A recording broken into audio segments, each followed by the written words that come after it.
Signals ఈ building నుంచి వస్తున్నాయా? అవును సార్, ఈ బిల్డింగే. అయితే జాగ్రత్తగా డీల్ చేయండి. ఎట్టి పరిస్థితుల్లో అంత కూడా తప్పించుకోవడానికి వీల్లేదు. పదండి. Okay sir.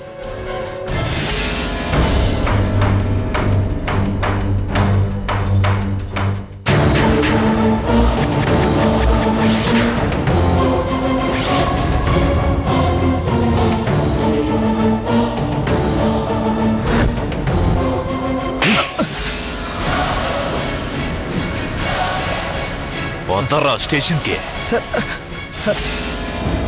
చెప్పరా, నీకు దీప్తికి ఎటువంటి సంబంధం? సార్, దీప్తి ఎవరో నాకు తెలియదు సార్. నన్ను వదిలేయండి సార్. హత్య జరిగిన ప్రదేశంలో మీ ఫర్నిచర్ తాలూకు విజిటింగ్ కార్డు దొరికింది. అందులో మాకు 3 ఫోన్ నెంబర్స్ దొరికాయి. ఒకటి మీ ఓనర్ నారాయణ గారిదే. సొంత కూతురికి జరిగిన అన్యాయం ఆయనకి తెలియదురా.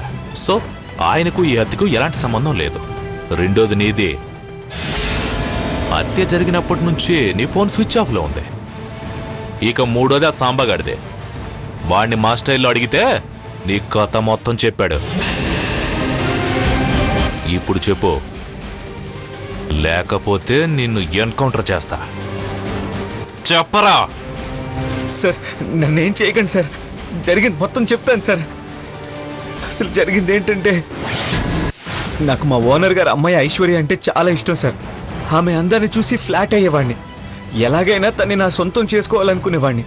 ఒకరోజు ప్లాన్ కూడా వేశాను, కానీ వర్కౌట్ అవ్వలేదు సార్. ఇలా ఉండగా ఒకరోజు